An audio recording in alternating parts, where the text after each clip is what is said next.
I'm Mark Upton and chatting with Rick Shuttleworth about the Relearn Team Sport program that we're offering to coaches at the moment. So we thought it might be an idea just to have a bit of a chat between ourselves and hopefully give you some more insight into what this program's about.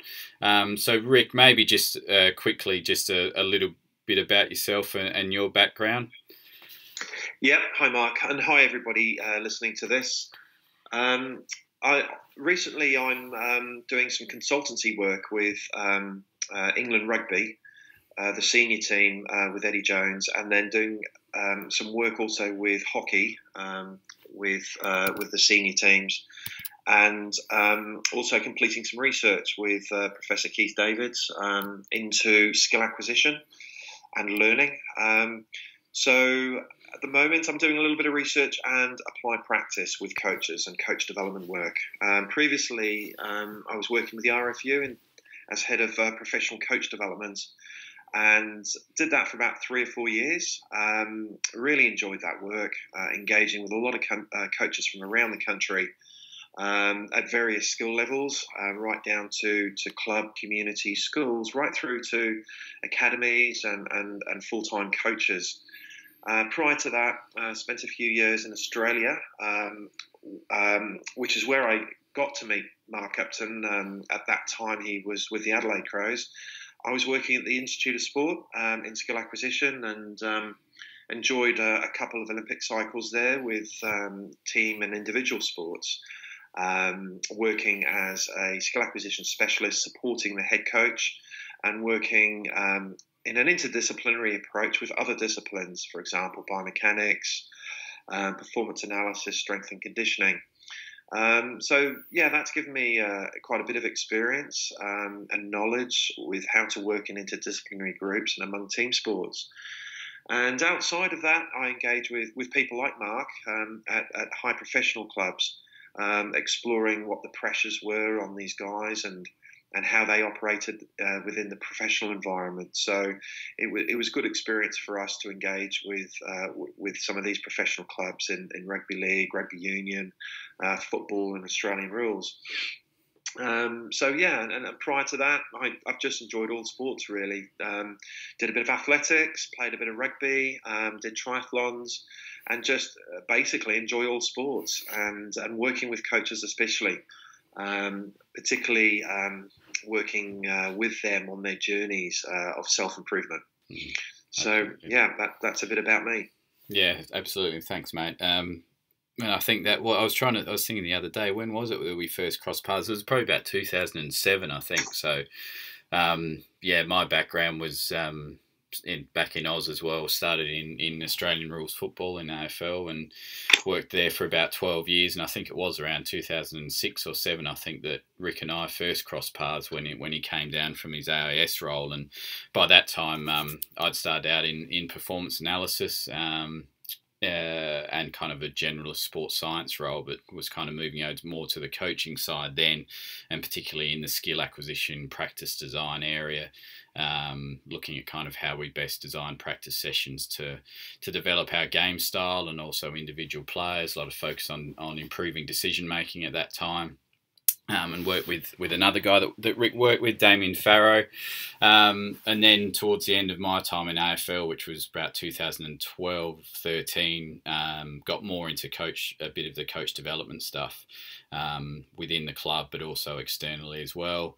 And then in the last 3 years, bit over 3 years now, I've been over in the UK. So yeah, working in the Olympic sports system in coach development and coaching science. And in more recent times, probably in the last year, not just developing coaches, but probably taking a developmental approach to performance teams. So coaches and practitioners working really well in an interdisciplinary way, as Rick said, as well as kind of more as the senior leadership, performance directors, heads of sports science and those types of roles as well, as well as doing some external stuff with some of the professional team sports in the UK, and working with another gentleman that some of you may know, Al Smith, and My Fastest Mile, and some work we're up to there, kind of working, I guess, from directly with coaches on the ground, kind of all the way through to sporting bodies, and kind of helping to shape sporting systems and policies, kind of using a complex systems approach. So yeah, that's our respective journeys. And I guess this program, Rick, the Relearn Team Sports,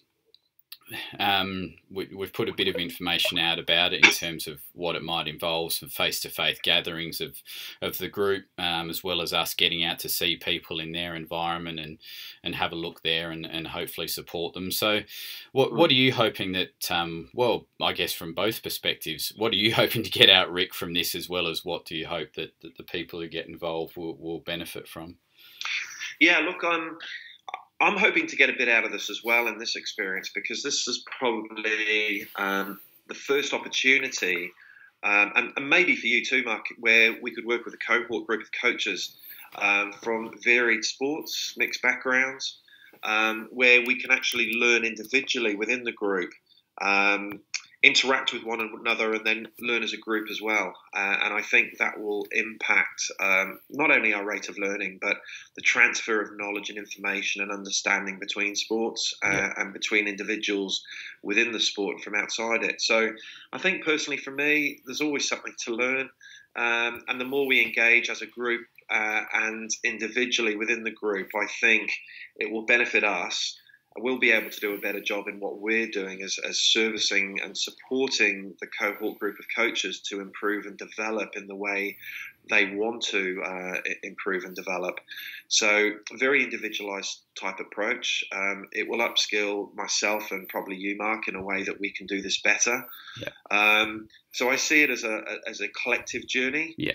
And I'd like to get out of this a bit of experience in terms of what works, what doesn't. And make some big learning moments, which are going to be very unique and bespoke within the group.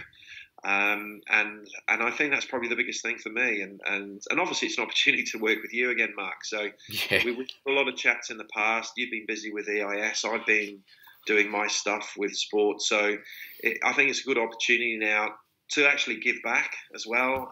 I know we ask for money to pay for our time, but at the end of the day, I actually think we've got to try and make this an opportunity where look, we're going to take a lot more from this than parting with a bit of time and money. And I think it's something that I think will benefit coach development looking forward, particularly the cohort that we work with now.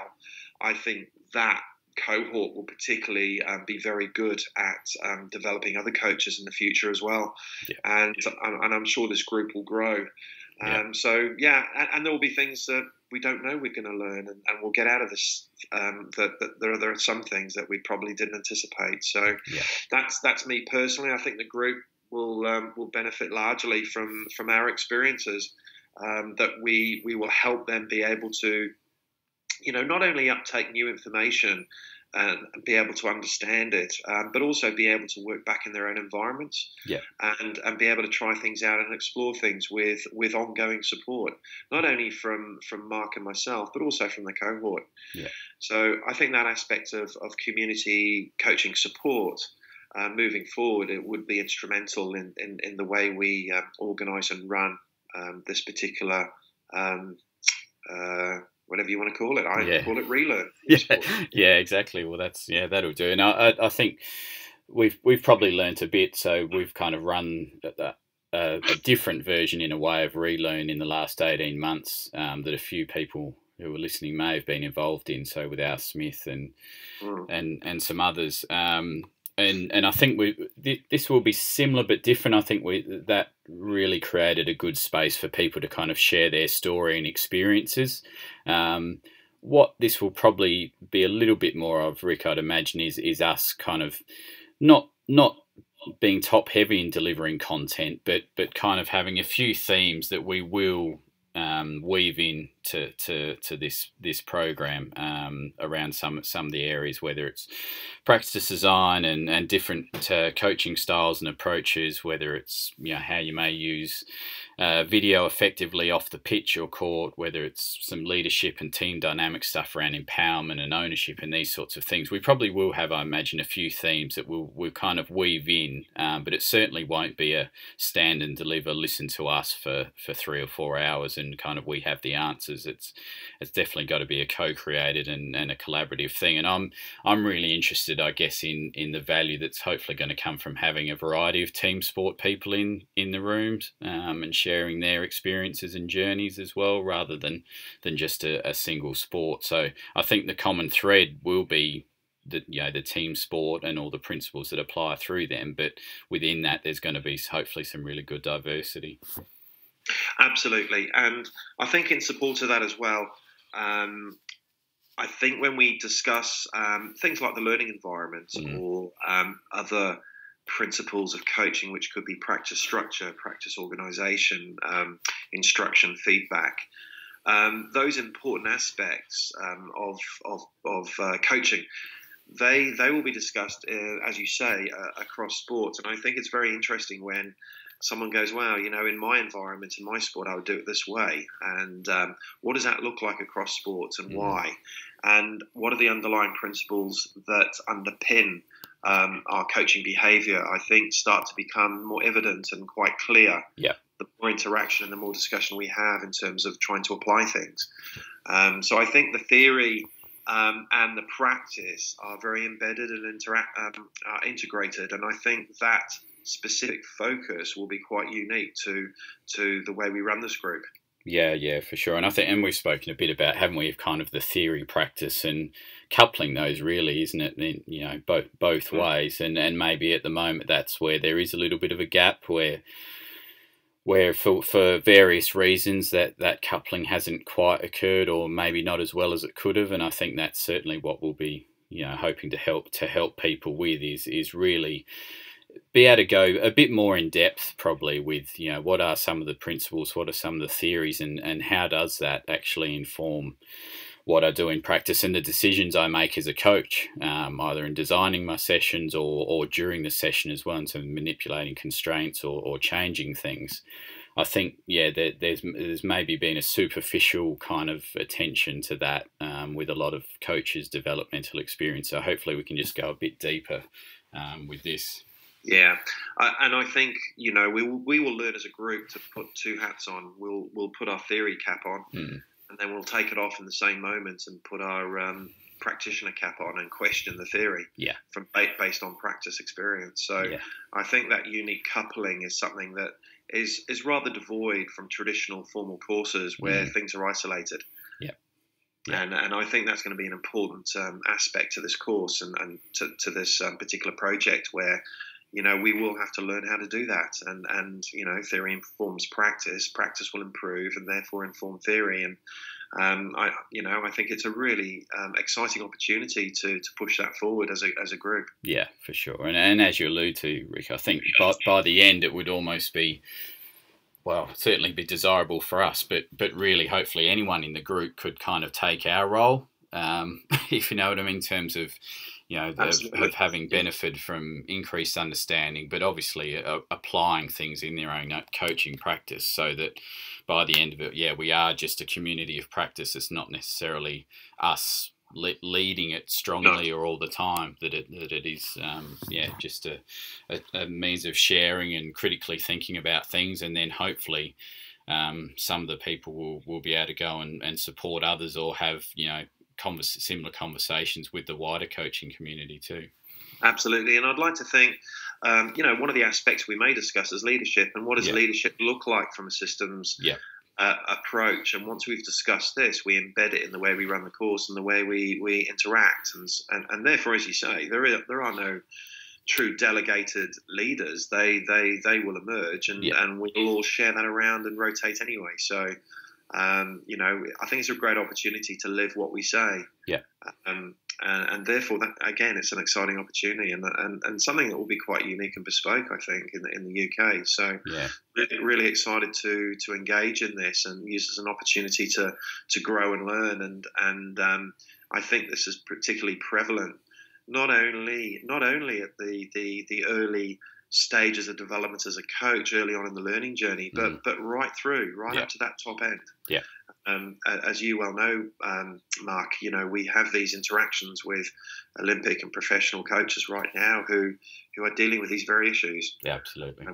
So it's really good information that we can share and learn from. Yep, absolutely. And I think that's probably one of the most exciting things for me is I think there's, we talk about potentially being able to create world-leading learning environment. There's not a lot of barriers to be able to do that. So even if if you're an under 14s coach, there's once you kind of can understand some of these concepts and start to apply them, there's really not a lot that's stopping you from doing it. You're not relying on fancy technology necessarily or to be heavily resourced in other ways.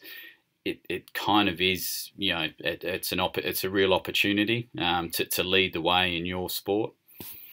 Absolutely, and I get the feeling when I see people being liberated by becoming more familiar with this information and being able to operate in their own environments as people who can really observe and be aware of their environment and interact with it and interact with their athletes and their systems and their sports in a way that takes a lot of pressure off them in a way, and they operate and are very tuned into situations around them. Mm-hmm. And they're not forced to think, I need to say something or need to intervene in something or need to control something. I think it has far-reaching benefits, actually, not only within just coaching that sport, but actually in life in general. Yeah. And certain aspects of these values and beliefs and principles and concepts are far-reaching. And it's certainly sort of impacted on my life in a positive way.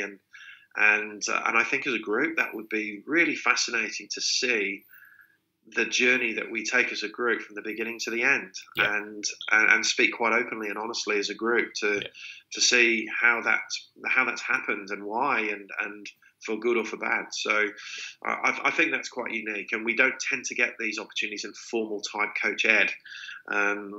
We get them through informal opportunities, which may be structured like we're trying to do here right now. So, very exciting and really looking forward to it. Yeah, for sure. So I guess just to cap it off, if people do want more information, you can email info@myfastestmile.com. To get more information about this. We're planning on probably kicking it off towards the end of May. We will agree a date once we kind of have the cohort confirmed, and then in that first meeting towards the end of May, we will kind of establish the other dates that we're going to meet and the venues and all those types of things. So we'll try to cater for everyone as best we can as we go. So that's the best way to find out more is to email info@myfastestmile.com, and we hope Rick and I hope to see you involved. Thanks, Rick. Absolutely. Thanks, Mark, and look forward to seeing you hopefully soon. Cheers. Cheers.